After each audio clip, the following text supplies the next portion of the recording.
Hello guys, welcome to Dhrubatara blog. সাথে আছি আমি মাসুদ সরকার। আপনারা জানেন আমি ছোট ছোট ট্যুর অ্যান্ড ট্রাভেলস ভিডিও করে থাকি।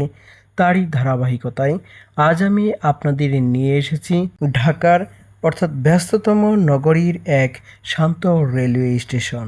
ঢাকা বাংলার রাজধানী, খুবই ব্যস্ততম ও জনবহুল একটি নগরী।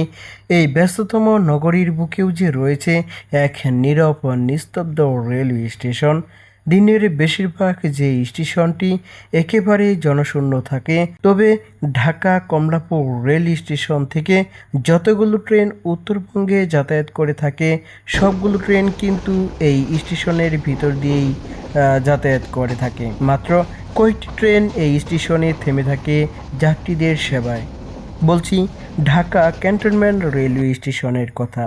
যারা ঢাকা বা ঢাকার বাইরে বসবাস করেন কিন্তু এখনও এই ক্যান্টনমেন্ট রেলওয়ে স্টেশনটি এক নজর দেখার সুযোগ পাননি, তাদের জন্য আমার এই ছোট্ট contain Dhaka cantonment railway station. চলতে চলতে ব্যস্ত নগরীর এক শান্ত স্টেশন।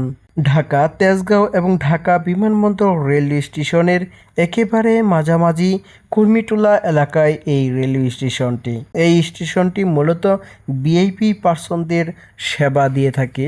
যারা ঢাকা থেকে কলকাতায় যাতায়াত করতে চান বা করেন তাদের সবাইকে এই স্টেশনেই আসতে হয়, কেননা এই রেলওয়ে স্টেশনটি একমাত্র ইমিগ্রেশন চেকপোস্ট সেবা দিয়ে থাকে। আজ আমি চলে এসেছি একেবারে নিরিবিলি শান্ত পরিবেশে, বসন্তের কৃষ্ণচূড়ার রঙে আর সবুজ পাতায় ঘেরা এর চারিদিক।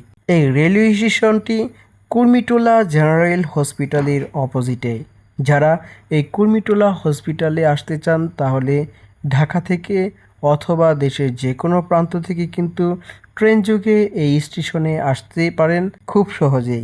বর্তমানে এই রেল স্টেশনের রেল লাইনের উপর দিয়েই কিন্তু চলে গেছে নীল আকাশ ভেদ করে ঢাকা এক্সপ্রেসওয়ে।